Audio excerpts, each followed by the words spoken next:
So our next speaker is Ted Coe, and he's a tech industry veteran with wide-ranging experience. He's performed advanced research at a public utility to starting companies out of his living room. So as you can see, we have people here starting companies out of all the rooms of their houses. And he's helped to launch startups and manage and launch new products for Yahoo. And he's also the co-founder of the nonprofit Clean Coalition, and he's currently its associate executive director. The Clean Coalition's mission is to implement policies and programs that transition the world to cost-effective clean energy now, and at the same time deliver unparalleled economic benefits. So that includes new job creation, increased tax revenue, and an economic foundation that will drive growth for decades. In his role at the Clean Coalition, Ted oversees policy development and strategy for both regulatory and legislative efforts. And the Clean Coalition is active at national, state, and local levels. So Ted's going to tell us now about their model and the work they've been doing recently in California as well.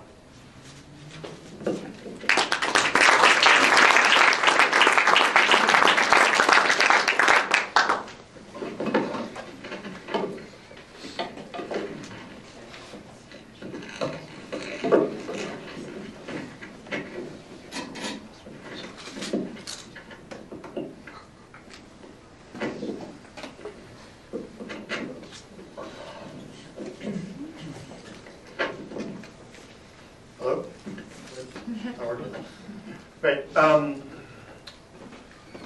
Thanks everyone for coming, and thanks for inviting me to speak today. And as actually the introduction that Rosanna just gave will explain a lot about what my talk is going to be about. It's much more going to be policy focused, and it's really what I do and what Clean Coalition really focuses on is working at the policy level, changing the policies at local, state, and federal levels to get more local clean energy online. So, real quickly, she actually just read out our mission. Clean Coalition is a nonprofit. We're a 501c3. Our advisors include a whole bunch of names some of you may have heard of, including both the Lovins and Marie Hunter, including Governor Bill Ritter, former governor of Colorado, and Dan Kamen, who's a very well-known professor in clean energy at Berkeley. You might have heard of some of these people.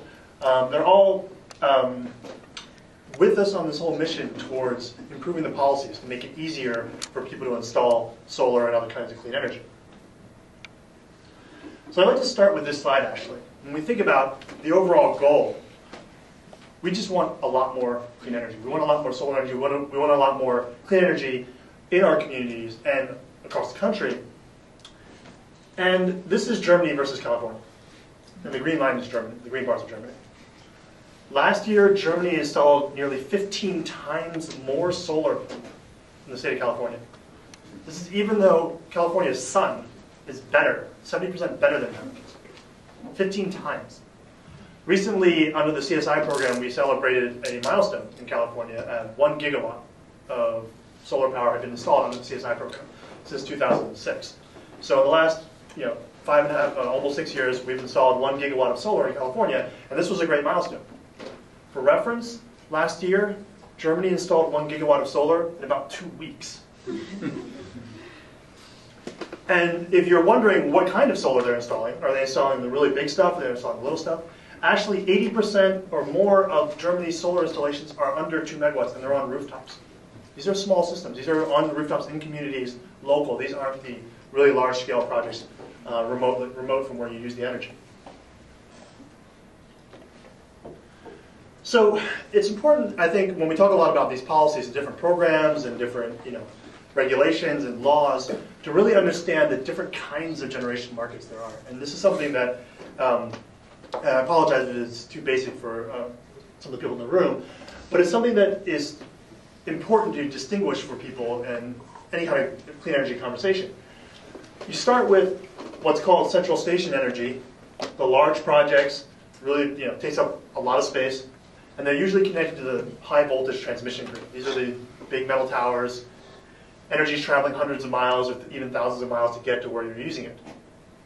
The energy comes down into the distribution grid, which are your local power poles.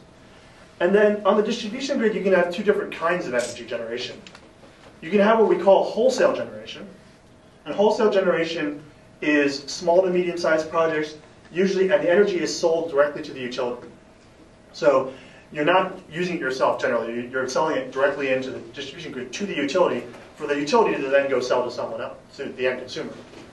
And then on the other side is what most people think of when they think of like solar energy. They think of the rooftop, what we call retail DG. This is you, your homeowner or building owner or whatever, using the energy for yourself. You're building, and you may have a little bit, that skinny arrow going back, you may have a little extra going back into the grid. But for the most part, you're what's called behind the meter. You're behind your own meter. You're using the energy yourself.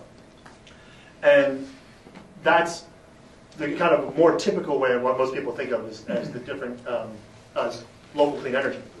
But it's important to understand that there are these three different major market segments. And the question is, if you're going to promote more and more solar, you want to get more of it online quicker, cost effectively, which market segment actually do you want to focus on? There's pros and cons to all of them.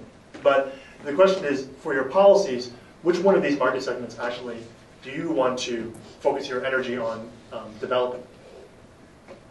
So community solar is a definition, and I know that we've started this definition here more along community ownership of solar, but a more broader definition that sometimes we think about this is, solar in your community, and in some cases they could own the solar panels or maybe not, but at least it's in your community. And if it's in your community, you not only get the benefits of seeing it there, but you also get to offset potential local dirty power, but you also get to potentially get the economic benefits. If it's installed in your community, even if you don't necessarily own it, at least if it's installed in the community with local jobs, you keep the money in your community.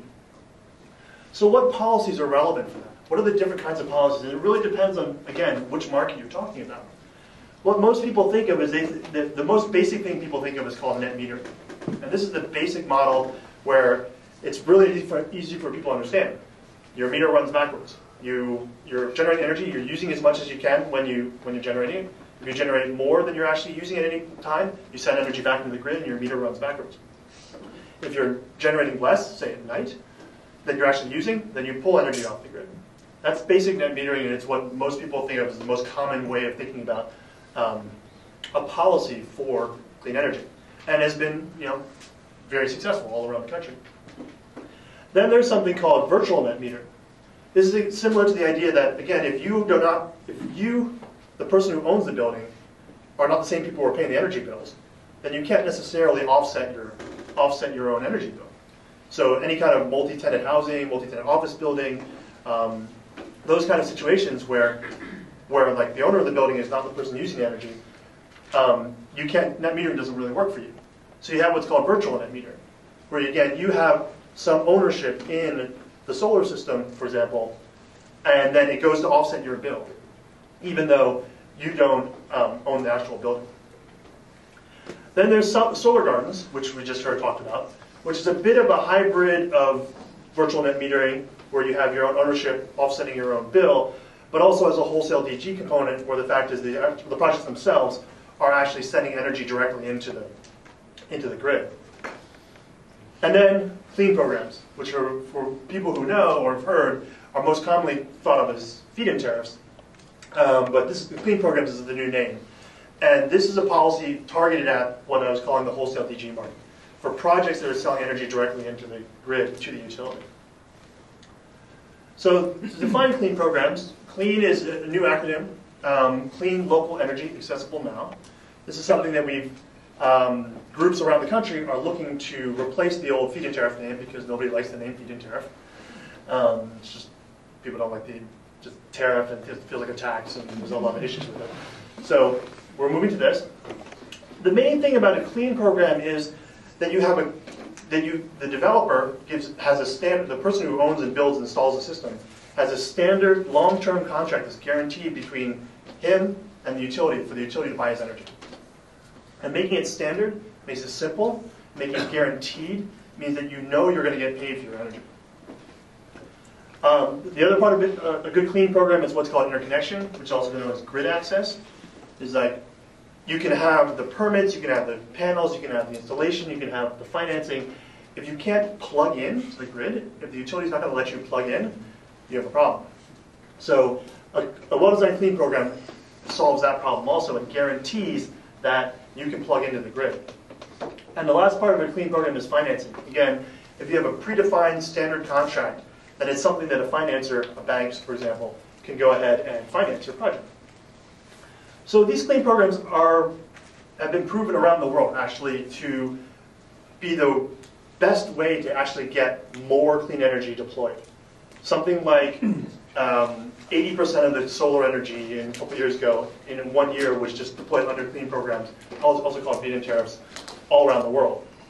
And it allows any party to become a clean energy entrepreneur, attracts new private capital into your community, and it actually drives local employment. So what's going on with clean in California? We have a bunch of statewide policy that we had an old program called AB 1969 that was passed in 2007, about 500 megawatts from 500 megawatts of clean energy. The new updated version of this clean program was passed in 2009, and that would add another 250 megawatts. Then you'll hear, and a lot of the communities and the local Clean Energy Alliance were working together on what's called AB 1990, Solar for All. It's in the legislature now. That again is a clean program. It's designed for specifically low-income and disadvantaged communities. And then there was another bill called SB 1332, which, again, using the acronym publicly owned utilities. This one is focused on the publicly owned utilities to get them to go ahead and launch their clean programs that they were required to with SB 32. So these are all policies that are working on getting more megawatts and gigawatts of solar energy, or all kinds of clean energy in California that are all in the legislature or that apply statewide. But then you can also have local initiatives. You don't need to actually be doing statewide policy change in order to get this to happen. You can have local initiatives too. Sacramento launched theirs in 2010, very successful. Actually, I just saw an article, I think it was yesterday, that showed that 50 megawatts of that 100 megawatts are now online, delivering energy in Sacramento. You have a CCA, which we'll hear about a little bit later. Marine Energy Authority experimented with a clean program last year. At the very, at a pretty small level, Palo Alto Clean, Palo Alto Municipal Utility launched their program last month. It's only 4 megawatts. It's first start, but again, it's solar rooftops in Palo Alto. And Los Angeles is announced and approved their program, and it's actually launching for real next month, starting with 10 megawatts and eventually going to 75 megawatts and possibly further. So this is all great progress. This is all great progress that, and we Clean Coalition have been supportive in trying to help all these initiatives move forward. But at the same time, it's still less than 1.5 gigawatts statewide. To put it in perspective, 1.5 gigawatts is, like I said, the whole CSI program had only done 1 gigawatt up to this point. And 1.5 gigawatts is, again, about 1/40th of the total capacity that the state needs, the entire California system needs. So it's a very small portion of the entire energy demand in California. So what are some more opportunities? What can we work on? What can we get?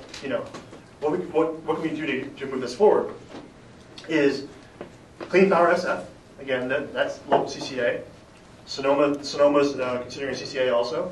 Both these programs, once they get launched, could also work on their own clean programs. Any publicly owned utility, any of them, there's dozens of those in the state, any of them could also launch their own programs. And then that bill, SB 32, that I talked about earlier, we're working very hard on trying to get that expanded, make that a lot bigger for the state. So I'd like to just finish and leave everyone with this picture, really. Look at Germany over there on the bottom right. They're blue. They're the same color as Lower Alaska. California, much better sun. How do we go after this? How do we go after this and make California really realize its potential? And it's one of the best mechanisms, the most proven mechanisms in the world has been the clean programs. And I think that is it.